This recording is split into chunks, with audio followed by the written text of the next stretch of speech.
Hey YouTubers, Todd back again. Merry Christmas, that's your Christmas Day. Today I'm doing a good Christmas meal. I got a pot roast, so we'll get started with that. First thing I gotta do is get my beverage going for my Christmas morning. And I got some hot chocolate, so can't go wrong with that, right?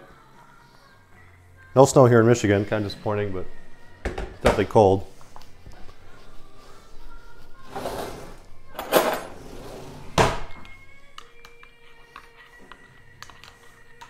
Then you always gotta go with hit it with the whipped cream, right?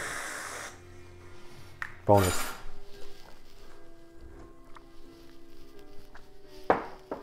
Hot. Okay, I got the Christmas music going, so.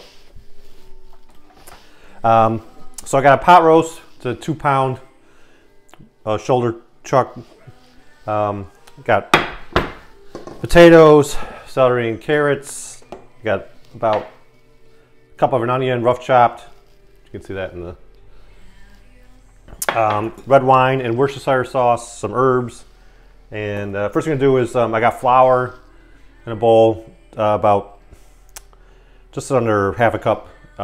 Depends on the size of the meat you have. I have a 2-pound cut, so it's pretty big.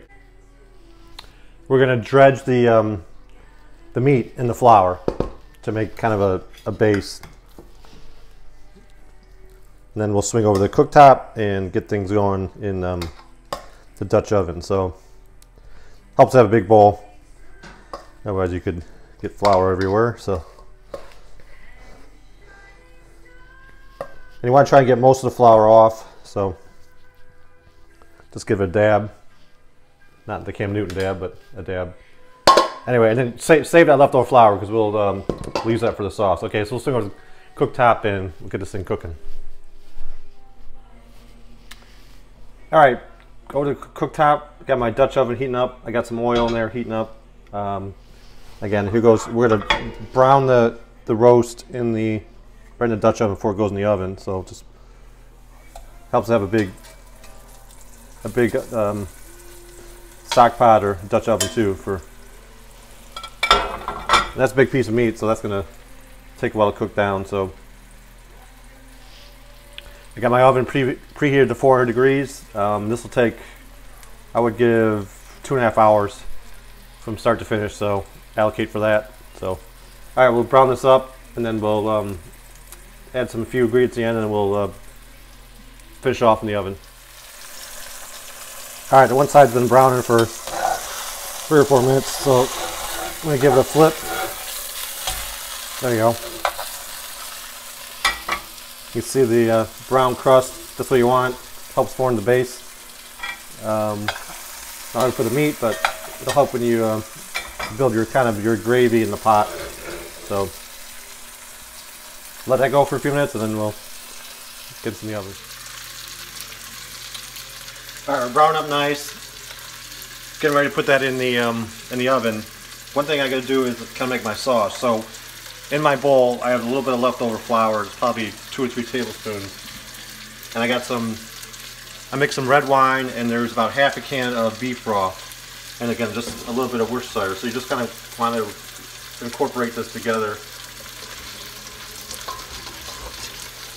Just slowly just whisk it.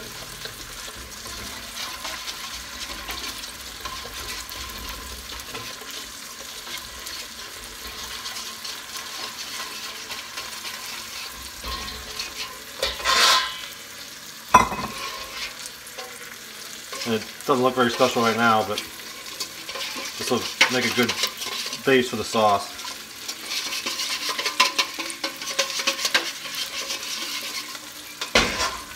Alright, I'm going to add the rest of the can of beef broth. So it's 1 can of beef broth, half a cup of red wine, again just a little bit of flour.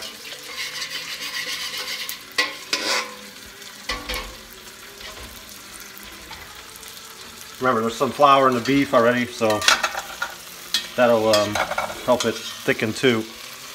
All right, give us one more flip.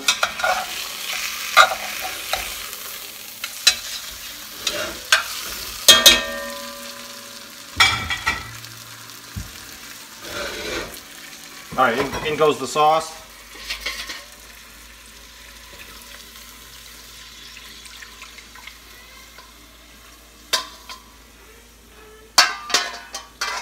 So again, it's not completely submerged, but 3/4 covered. And the last thing I'm gonna do is throw in some herbs. I got parsley, thyme, and rosemary. I just tied them together. That go right on top. And in the oven 4 degrees and cook away. Alright, it's been going for about an hour. Just want to check it.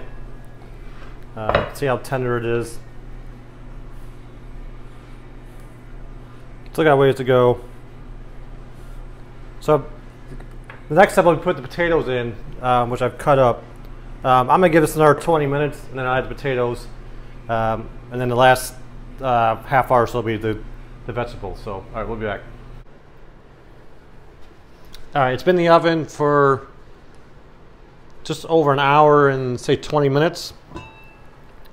Want to give you guys a bird's eye view. I put my potatoes in about 20 minutes ago, and they're already getting tender.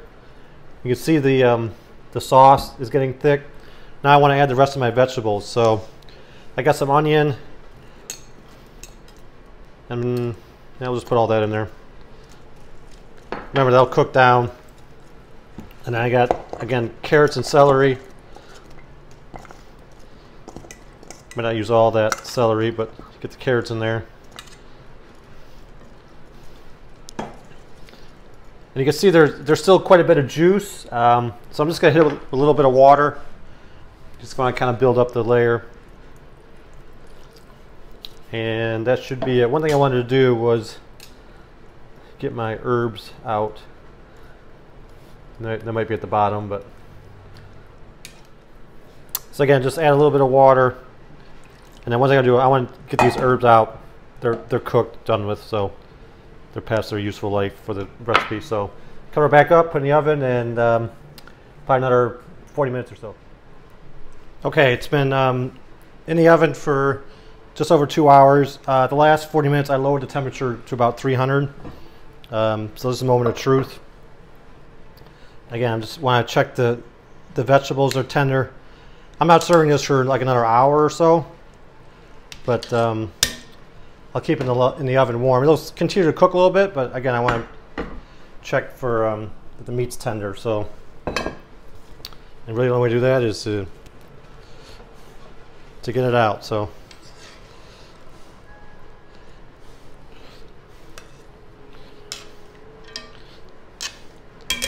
My potatoes are cooked nice.